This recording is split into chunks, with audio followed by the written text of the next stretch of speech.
गुजारिश है, जिसका एहसान तुम पे हो उसका एहसान जरूर मानो, और कभी किसी का दिल न दुखाना, दिल न दुखाना, वरना जानते हो जिस रब ने तुम्हें पैदा किया है उसी रब ने उसे भी पैदा किया है।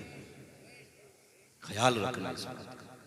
वो था ना एक बड़ा नेक आदमी था, इतना बड़ा नेक, दिनों रात इबादत में रहता, जो दुआ कर देता कभी टाली नहीं जाती। एक दिन मस्जिद के बाहर निकला ना, किसी गरीब कोई गुनाहगार बंदा था, उसने हाथ बढ़ा दिया, मेरा जी चाहता तुमसे मुसाफा करूं, इतने नेक हो तुम। तो उन्हें अपनी पारसाई पे उस दिन घमंड आ गया। उन्होंने हाथ पीछे करके कहा, मैं और तुझसे मुसाफा करूं? तू इतना बड़ा पापी और मेरे मुझसे मुसाफा करने आया? उसने कुछ ना कहा, वो ये कह के चला गया। जानते हो इतना मुत्तकी था, जब ये चलता था तो इसके सर पे बादल चलता था, धूप नहीं पड़ती थी इस पे, बादल साया करता था। लेकिन जब इसने कहा ना मैं तुझसे मुसाफा करूं, तो इस गुनाहगार ने किसी से कुछ नहीं कहा। इसने निगाह उठाई, कहने लगा, मालिक गुनाहगार तो तेरा हूं, फिर इन्हें रुसवा करने का हक किसने दे दिया है? मैं मुजरिम तो तेरा हूं ना, ये कौन होते मुझे रुसवा करें? मालिक जो चाहे तू सजा दे, लेकिन बंदों के बीच यूं रुसवा न कर। रिवायतों में आता, इतना कहने की देर थी, जो बादल था ना वो उसके सर से उतर के इसके सर पे आ गया था। वो कादिर है किसी का दिल न दुखाना। कोई इमाम और परदेसी है तो ख्याल रखना, तुझ पे डबल जिम्मेदारी है, एक तो इमाम है, दूसरा परदेसी है। और परदेसियों की दुआएं और बददुआएं कभी टाली नहीं जाती।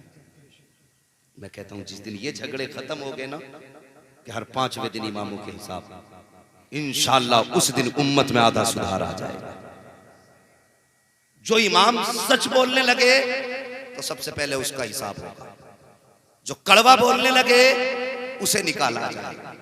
लेकिन इमामों से भी गुजारिश है, कभी दौलत देख के इज्जत मत देना। अगर अमीर है तो सराहना मत छोड़ना, गरीब है तो पायती मत बैठाना। जो तेरा वकार है वो बना के रख। अमीर बाद में है, मुस्तफा का वारिस तू पहले है। अपनी गरिमा, अपने पद का ख्याल करना ये इमामों की भी जिम्मेदारी है। लेकिन जो हक गो हो उसके कांधे से कांधा लगा के चला कर, ये अलमिया है। बहरहाल उलमा जो कहते हैं वो आपको टॉर्चर नहीं करते, हमें आईना दिखाते हमारे अंदर कमियां जो है। जवानों बदलो। अभी एक जगह इसी चीज को लेकर झगड़ा हो गया, भाई मैं शादी में डीजे बजाऊं, कलमा हुजूर का पढ़ता भाई है, क्या नहीं चल रहा है हिंदुस्तान में, हुजूर के खिलाफ क्या क्या हो रहा है, इतनी बकवास। उसके बाद भी उम्मत कहती है डीजे बजाऊंगा। शर्म आनी चाहिए, गैरत आनी चाहिए। जवान अब भी डीजे में। जब लोगों का हज जाते हुए काफिला देखा ना, मैं लोग कह रहे थे कितना नसीब वाला है मदीने जा रहा है, मैंने कहा बेशक नसीब वाला है, लेकिन मुझे एक फिक्र सता रही है। वो कहने लगे कौन सी फिक्र? मैंने कहा यार हिंदुस्तान से जा रहा है हज करने के लिए, अगर हुजूर ने इतना पूछ लिया, उस मुल्क से आया जहां मुझे गालियां दी गई, मुझे तेरा सलाम कबूल नहीं है, कुछ करके भी आया मेरे लिए, तो यार क्या जवाब दोगे? एक जवान ना हज करने के लिए गया, वो यार 8 दिन मदीना शरीफ में रहा, लेकिन बाबे जिब्रील से आगे ही नहीं गया। किसी ने कहा यार तू जाता क्यों नहीं? उसने कहा यार इश्क तो मुझे भी है हुजूर से, लेकिन डर जाने नहीं देता है। कहा क्यों? कहा हुजूर ने अगर पूछ लिया बता मेरे लिए क्या करके आया है, तो क्या जवाब दूंगा? और यार जितने दिन मदीने शरीफ में रहा, दूर से चला आया, कम से कम खुदा के वास्ते जवानों, अगर उनके लिए कुछ कर भी नहीं सकते हो तो कम से कम नाच के उनको तकलीफ भी मत पहुंचाओ, मत पहुंचाओ तकलीफ, कम से कम हुजूर के हो जाओ, हुजूर के हो जाओ। और तुम्हें नाच इतना ही प्यारा है ना, तो बाप की मैयत पे डीजे बजा, खर्चा हम देंगे। हाँ, माँ की मैयत पे डीजे बजा, पैसा हम देंगे। कहता नहीं जी वो गुनाह का काम है, और इधर अब्बा का जनाजा, तो तुझसे किसने कह दिया अगर मैयत में डीजे नहीं तो फिर शादी में भी डीजे नहीं, अगर निकाह सुन्नत रसूल की है तो फिर बातें भी मदीने वाले रसूल की जाए। नारे तकबीर, नारे रिसालत, मसरके आला हजरत, नारे तकबीर, नारे रिसालत। बस बात खत्म कर लूं। सैयदी सरकार आला हजरत इमाम अहमद रजा खान फाजिल बरेलवी हमारे इश्क की जान, हमारी पहचान। और खुदा की कसम अगर आला हजरत को हटा दो ना तो सुन्नियों के पास कुछ बचता ही नहीं है, बचता ही नहीं है। वहाबियों से मुनाजरा करना है तो आला हजरत की जरूरत, अहले हदीस से करना है तो आला हजरत की जरूरत, चकड़ालवियों से करना, बाबाइयों से करना, जुब्बाइयों से करना, जितने भी बातिल फिरकों से मुनाजरा करना है तुम्हें आला हजरत की जरूरत पड़ेगी। ये तो रह गई अकीदा बचाने की बात। और सुनो, फतवे भी अगर देने हैं तो आला हजरत की फतावे रज़विया की जरूरत पड़ेगी। मुफ्ती नहीं हो सकता जब तक फतावे रज़विया नहीं पढ़ देगा। हाँ, मैं तो कहता हूं आला हजरत यार जादू होता ही वो है जो सर चढ़ के बोलता है। हाँ, और आला हजरत का जादू जानते हो कैसा है? खुदा की कसम, इसे वो जादू मत समझना, ये उनकी कामयाबी का जादू, हक्कानियत का जादू है। देवबंद चले जाओ तो वहां भी फतवे फतावे रज़विया से दिए जाते हैं। उनके अब्बा ने कोई उर्दू में किताब ही नहीं लिखी ऐसी जो फतवे दे देते। तो गैर आला हजरत को इस्तेमाल कर रहे, अपने होकर आला हजरत को लोग गाली दे रहे हैं। ताज्जुब होता, उन्हें समझिए भाई, उन्हें पढ़ने की जरूरत है, पढ़ने की आला हजरत को पढ़ने की जरूरत है आला हजरत को। लोग सुन्नी कहला के आला हजरत के खिलाफ बोलते। मैं कहता हूं आला हजरत ने हुजूर के लिए कहा था तेरा खाएं तेरे गुलामों से उलझे, लेकिन आज ये शेर हमारे लिए बन गया है। ऐ इमाम अहमद रजा, तेरा खाएं तेरे गुलामों से उलझे है मुनकर जब खाने गुर्राने वाले। हाँ, तो ये हालात है लोगों के। लेकिन बड़े अच्छे लोग हो, मैं उधर जाना नहीं चाहता, सिर्फ संजीदगी से बता के जाना चाहता हूँ। जन्नत में जाना है तो आला हजरत का दामन थामे रखना। हमें कोई हफ्ता नहीं मिल रहा बरेली से, महीना नहीं मिल रहा है थाना भवन की तरह। हमें ईरान से चंदा नहीं आ रहा है, हमें उनसे इश्क ईरान और हमें इराक के दिए हुए पैसे पे नहीं बोल रहे गए। हम ये इसलिए बोल रहे गए कि हम जानते हैं कि ये जो इश्क सीनों में गए इमाम अहमद रजा ने दिया, इमाम अहमद रजा ने दिया है। और इसीलिए हम कहते हैं कि डाल दी कल्ब में, बोले यार डाल दी कल्ब में अजमत मुस्तफा सैयदी आला हजरत पे लाखों सलाम। हाँ, हाथ कंगन को आरसी क्या, पढ़े लिखे को फारसी क्या। मैं तो अक्सर कहता हूं मैं मुंह नहीं लगता किसी पागल कुत्ते के, वरना खुदा ने आला हजरत के नौकरों को वो पावर दी है ना, गजल में आए तो मतले में काम कर देंगे, हमें जगाया तो नींदे हराम कर देंगे।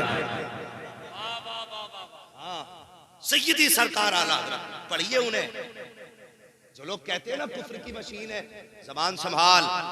खुदा की कसम आला हजरत की तरह हुजूर की सुन्नत पे तुमने अमल किया हो तो दिखाओ। तुम्हें मुर्गे देख के सुन्नत याद आती है, चटनी देख के कनात याद आती है। सलाम करो उस इमाम को जिसने यतीम की दावत पे वो रोटी खाई थी जो जिंदगी के लिए जहर की तरह थी। तो हजरत मौलाना मुहिब्बुल्लाह बिहारी रहमतुल्लाह तआला अलैहि ने कहा था, हुजूर आपने वो रोटी खा ली जो आपके परहेज में है, बीमार हो गए, जिंदगी को खतरा। मुस्कुरा के कहा था, जान जाए तो जाए, जाने जाना ना रूठने पाए, जाने जाना ना रूठने पाए। क्या बात का, यतीम की दावत थी, छोड़ देता, यतीम रूठ जाता। अगर यतीम रूठ जाता तो मेरा महबूब रूठ जाता। अहमद रजा दुख तो उठा सकता है मगर मुस्तफा की नाराजी बर्दाश्त नहीं कर सकता। हो कहां तुम अभी, वो किस गंदी नाली में पड़े हो अभी। खुदा की कसम अभी तुम इमाम अहमद रजा के पैर से लगने वाली गर्द की बराबरी को नहीं पहुंचे। इमाम अहमद रजा को क्या पहुंचोगे? कुछ कुत्ते चैलेंज करते हो, लाओ हम आला हज़रत को काफिर साबित करेंगे।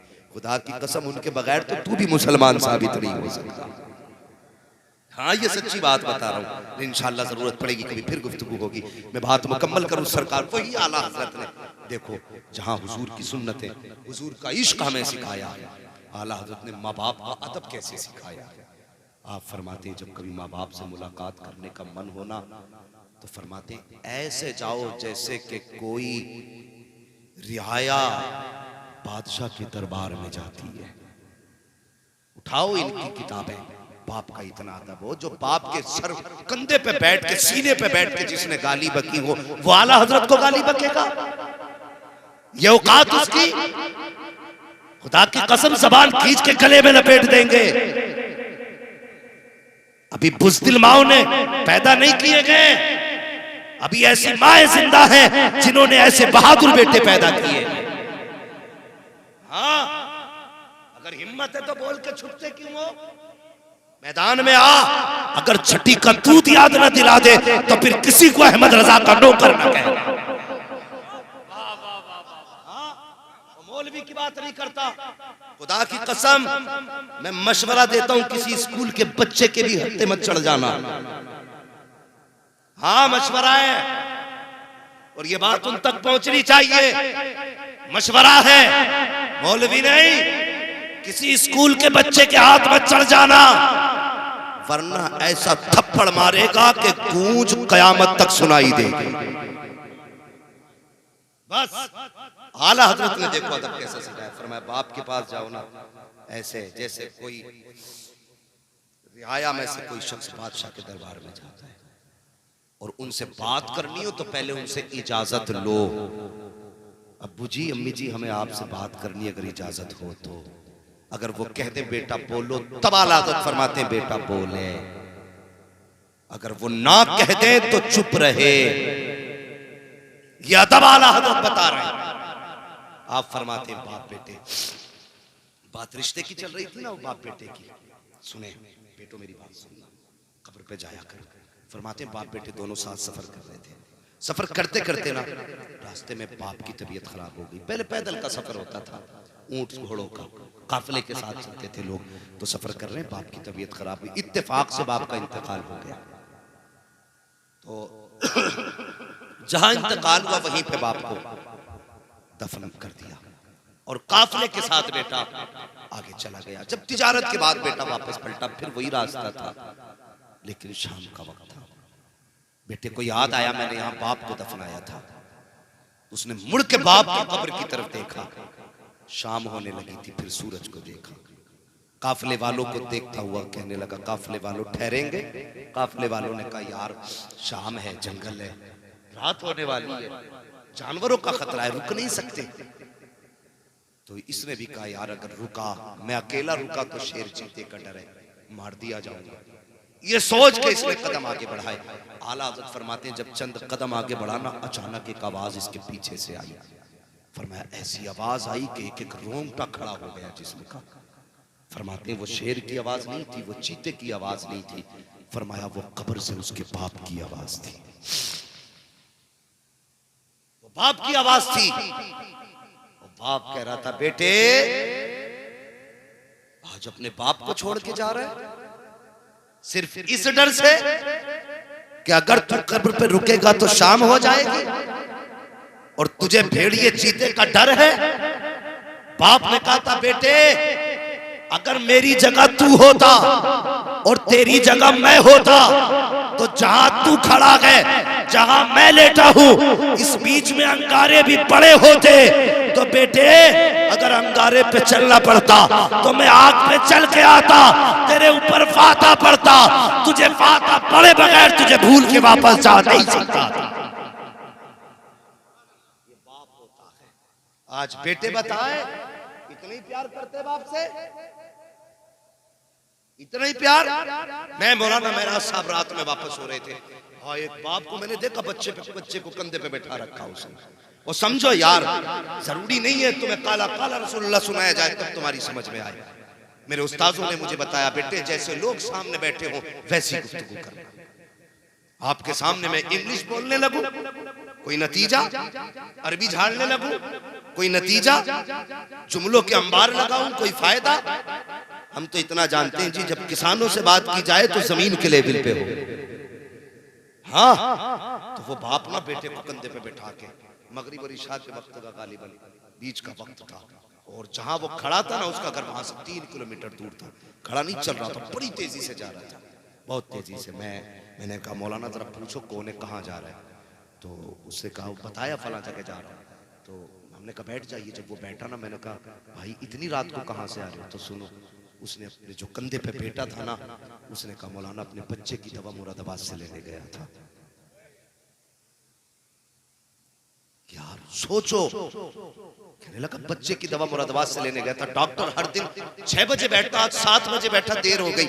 मैंने कहा पैदल ही जाते? उसने कहा जब कोई गाड़ी नहीं तो पैदल ही जाना था। यार खुदा की कसम, सलाम करो यार बाप को। सुबह उठ के यार पैर चूम लिया करो, पैर चूम लिया करो। तू मोटरसाइकिल पे ले जाना अस्पताल को गवारा नहीं करता, ये तुझे कई कई किलोमीटर कंधों पे बैठा के तेरी दवा लेकर के आता है। इससे पूछ के बाप तू अस्पताल में इतने घंटे रुका, तुझे रोटी मिली कि नहीं मिली? तूने इतने घंटे लाइन में लग के गुजारे, किसी ने कुछ तुझे जूस पिलाया कि नहीं पिलाया? तूने कितनी रात अस्पतालों में जाग के गुजारी, कोई तुझे सुलाने वाला था कि नहीं था? और खुदा की कसम, मैंने परेशान बापों को देखा है, खुद तो धूप में तपते हैं, लेकिन कभी अपने रुमाल से बच्चे की हवा करते हैं, कभी माएं आंचल में छुपाती है, कभी सीने से लगाती है। हाँ, बारिश पड़ी थी, मैंने एक माँ को देखा था, उसने बच्चे को सीने से लगाया और यार खुद झुक के बैठ गई, सारी बारिश बदन पे उतार दी, एक बूंद बेटे पे नहीं आने दी। और जब तू छोटा था, ये बड़े थे, कोई बूंद तुझ पे नहीं आई थी। आज ये छोटे हो गए हैं, तू बड़ा हो गया है, तेरी जिम्मेदारी ये है कि कोई बूंद इनके बदन पे आनी नहीं चाहिए। नारे तकबीर, नारे रिसालत, उलमाए अहले सुन्नत, मसलके आला हजरत। औलाद औलाद होती है, माँ बाप होते, माँ बाप होते। इसलिए माँ बाप की इज्जत करेंगे। बोलो इंशाअल्लाह। अगर अब भी कोई ना माना तो तुम्हें लगता है कि तुम्हारे ये ऐलान तुम्हें जन्नत दिला देंगे? तुम्हारी ये लंबी मिसवाके जन्नत दिला देंगे? सुन, अगर माँ बाप को तकलीफ दी और माफी नहीं मांगी है ना, तो काबे में मर भी जाएगा ना, तब भी तुझे सजा के बगैर जन्नत नहीं मिल सकती है। बिला वजह में माँ के कदमों के नीचे जन्नत नहीं है, बिला वजह बाप जन्नत का दरवाजा नहीं। यही बाप था जिसे बाजार में बेचा जाता था, यही माँ थी जिसे बाप के इंतकाल के बाद बेटे अपनी कनीज बना के रखते थे। लेकिन जो तकलीफें माँ ने बच्चे के लिए उठाई ना, तो फिर इसका बदला इसके कदमों में जन्नत ही हो सकती है। जो दुख बाप ने बेटे के लिए उठाए, फिर बाप को जन्नत का दरवाजा ही होना था। मेरे हुजूर ने ऐलान कर दिया, तुम ऐसे तो खिदमत नहीं करोगे। लो सर्टिफिकेट दे के जा रहा हूं, जिसने माँ बाप को राजी कर लिया उसने खुदाए पाक को राजी कर लिया। ये इनकी कुर्बानियां हैं, इसलिए बाप की भी इज्जत करनी है। औलाद बाप की मेहनतों को समझना, इनकी कुर्बानियां बचपन की होती, जवानी की नहीं। बचपन में दुख उठाए होते, तुम्हारी एक एक खांसी पे जागने वाले, तुम्हारी। मैंने ये तो देखा है कि जवान बेटे की लाश उठा करके बाप की कमर टूट गई, लेकिन कभी ये नहीं देखा कि बाप की लाश उठा के बेटे की कमर टूटी है। कभी नहीं कहा जिस दिन से बाप गया है कमर टूट गई। लोग बताते हैं जिस दिन से बेटा गया ये बूढ़ा हो गया, जिस दिन से बेटे का जनाजा उठाया है उस दिन से सीधा ही नहीं हुआ। हाँ, तुम क्या जानो बाप को औलाद कितनी प्यारी होती है। अगर बेटे चले जाते हैं ना, तो जवानी में बापों पे सफेदी छा जाती है, जवानी में बापों पे सफेदी छा जाती है। ये औलाद का प्यार है बाप से। इसलिए मेरी गुजारिश है जवानों, अपने माँ बाप की इज्जत करना, माँ बाप से प्यार करना। और जिसके भी बच्चे बचपन में चले गए हैं, दिल थोड़ा ना करना। अगर याद आए तो समझ लेना वो अकेला नहीं है, वो अल्लाह के खलील के पास हमारे चेहरे देख करके कलेजों को ठंडा कर रहा है। अल्लाह ने बच्चों को तन्हा नहीं छोड़ा है, उन्हें मरने के बाद भी बाप का चेहरा दे दिया। बाप का चेहरा दे दिया है। हर बेटे को खलील के चेहरे में बाप का चेहरा नजर आता है। और खुदा की कसम यहां तक फरमाया गया, जो आदतें बाप की थी बेटे के लिए, वो सारी आदतें अल्लाह के खलील में बच्चे को नजर आती है। उसे लगता ही नहीं है मैं बाप छोड़ के आया हूं, बल्कि उसे लगता है जैसे पहले बाप के साथ रहता था उसी बाप के साथ आज रह रहा है। तो दिल थोड़ा नहीं करेंगे, रब की नाशुक्री नहीं करेंगे, बस इंतजार करो उस दिन का जब नफ्सी नफ्सी का आलम होगा, कोई अमल काम नहीं आएगा। उस दिन खुदा की कसम ये जन्नती परिंदे काम आएंगे, ये जन्नती परिंदे काम आएंगे, ये जन्नते परिंदे काम आएंगे। इंशाअल्लाह करेंगे माँ बाप की इज्जत।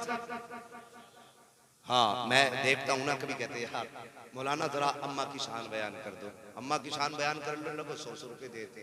मौलवी ने अम्मा की शान बयान कर दी, 100 रुपए देने लग गए। कभी अम्मा ने दवा के लिए 20 रुपए मांगे तो दे के आएगा। कभी सोचो, ये वो छोटी छोटी बातें जिसमें हम ध्यान नहीं देते। मौलवी को 10 लाख दे दे, अगर अम्मा परेशान है तो कोई फायदा नहीं।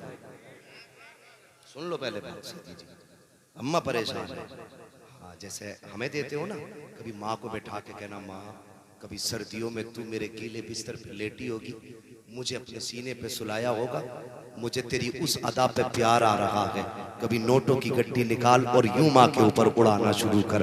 खुदा की कसम तू नहीं जानता है, तेरी मेहनतों से वो दौलत नहीं आएगी जब तू ऐसे माँ के ऊपर उड़ाएगा। माँ तेरी रातों की नींद का सदका, ये तेरे जागने का सदका, ये रातों को उठ के सीने से लगाने का सदका, ये गर्मी में आंचल से हवा देने का सदका, ये सर्दी में सीने से लगा के गर्मी देने का सदका, ये बीमारी में जागने का सदका, ये उठ उठ के रातों को जगाने का सदका। जब ऐसे उड़ाएगा माँ के हाथ उठेंगे। खुदा की कसम माँ के जब हाथ उठते अल्लाह का अर्श हिलता है। मालिक मैं उस वक्त तक हिलूंगा जब तक माँ की दुआ कबूल नहीं की जाएगी। रब फरमाता सुन, तूने हिलना बाद में शुरू किया है, मैंने माँ की दुआओं को तेरे हिलने से पहले कबूल फरमा लिया। नारे तकबीर, नारे रिसालत, उलमाए अहले सुन्नत मसलके आला हजरत, नारे तकबीर, नारे रिसालत। हाँ, समझ रहे मेरी बात? तो लेकिन क्या करूं, मैं उस कौम से बात कर रहा हूं, उस कौम से बात कर रहा हूं जो सुबह उठती है ना, सबसे पहले तो यूं हाथ चलता, आ गया हाथ मोबाइल, पहले व्हाट्सएप चेक करेगा, उसके बाद मिस कॉल चेक करेगा, ठीक है, फिर अगर जरूरी जवाब देने के होंगे तो देगा, और अगर कुछ भी नहीं तो वीडियो देखने बैठ जाएगा। अगर दिल भर गया देखते देखते तो पबजी खेलने बैठ जाएगा, उससे भी दिल भर गया और गेम खेलने बैठ जाएगा, और खुदा के बंदे की मोबाइल तबाह कर देगा। सुबह जब तक बाहर जाना था मोबाइल चलाते रहे, जब तक जाना था मोबाइल चलाते रहे, काम करके आए फिर मोबाइल हाथ में था। सुन, तूने 8 घंटे मोबाइल दिए, कितने बोलो कितने? बुरा मत मानना, कड़वी सच्चाई है। जो बचपन में मोबाइल चलाएंगे वो जवानी में प्याले लेके हाथ में भीख मांगेंगे, ये याद रखना मेरी बात। हाँ, सोशल मीडिया का दौर है, ये बाकी रहेगी बात। और कभी सुन लेना, कोई कह के गया था अपनी जवानी में जाकर के, बचपन में मोबाइल ना चलाया होता तो आज लोगों के धक्के नहीं खा रहे होते। और सुनो, अगर बचपन में कलम संभाल लिया तो मोबाइल की औकात क्या है, पूरा इंटरनेट तुम्हारे कदमों में पड़ा होगा। लेकिन शर्त ये कुछ बनो, और अगर कुछ बन भी गए, बड़ी मसरूफ दुनिया, आज एक दस्तरखान पे 6-7 लोग बैठते शुएब भाई, लेकिन दस्तरखान पे 6-7 के बैठने के बावजूद किसी को ये फुर्सत नहीं दूसरे वाले से ये पूछ ले आज दिन कैसा गुजरा। पहला आगा मोबाइल लेके बैठ गया, दूसरा आया वो भी लेके बैठ गए, तीसरा आया। एक दस्तरखान पे 12 लोग हैं, लेकिन 12 होके भी अकेले हैं, भीड़ में भी अकेले हैं। महीनों में मिले हो यार, हफ्तों में मिले हो, सुबह से शाम तक मिले हो, तुम्हें फुर्सत नहीं मिली तुमने यहाँ के भी मोबाइल चलाया। इस्लाम की थ्योरी को समझो। रब ने तुम्हें 5 वक्त की नमाज दी। वो चाहता तो घर में फर्ज कर देता, वो चाहता तो अकेले पे कह देता जहां हो वहां पढ़ लो, लेकिन उसने जमात का हुक्म दिया, जमात से नमाज पढ़ो। किस लिए? कि पूरी बस्ती वाले एक वक्त इकट्ठे हो फजर में, एक दूसरे को खैरियत पूछो और बताओ। फिर जोहर में बुलाया गया, अपनी खैरियत पूछो और बता। फिर असर में बुलाया गया, अपनी खैरियत पूछो और बता। फिर मगरिब में बुलाया गया, अपनी खैरियत पूछो और बता। फिर इशा में बुलाया गया, अपनी खैरियत पूछो और बता। और खुदा ने तुम्हें 5 वक्त बुला के एक दूसरे की खैरियत के लिए इकट्ठा किया, और तुम 5 वक्त गए, खैरियत ना पूछी। अपने घर में होकर के तुम एक दस्तरखान पे बैठ करके अपने बाप से नहीं पूछते हो दिन कैसा गुजरा है, भाई से नहीं पूछा दिन कैसा गुजरा है, माँ से नहीं पूछा दिन कैसा गुजरा है। अरे लानत हो ऐसे मोबाइल पर जिसने एक बिस्तर पे बैठने वालों को एक दूसरे से अलग कर दिया है। अगर हुजूर से प्यार है, इकट्ठा हो, लगाओ मोबाइलों को और पूछ बात कि बाबा बता दिन कैसा गुजरा है, माँ बता तेरी तबीयत कैसी है, भाई बता कहाँ रहा दिन भर, कैसा वक्त गुजरा। खुदा की कसम जब तू पहुंचेगा ये मुस्कुराएंगे, अगर ये मुस्कुराएंगे तो रब की जानिब से तेरे गुनाहों पर बख्शिश के कलम फेर दिए जाए। हमारी कौम का लिया एक महफिल में बैठ के भी अकेले, हाँ महफिल में बैठ के भी अकेले रह गए। ये दूरियां इस मोबाइल में, समझ रहे मेरी बात? खुदा के वास्ते एक बात कह दूं, आखिरी बात, दौलत से ज्यादा अहम परिवार होता है। दौलत जाए तो जाए, परिवार न टूटने पाए, ये याद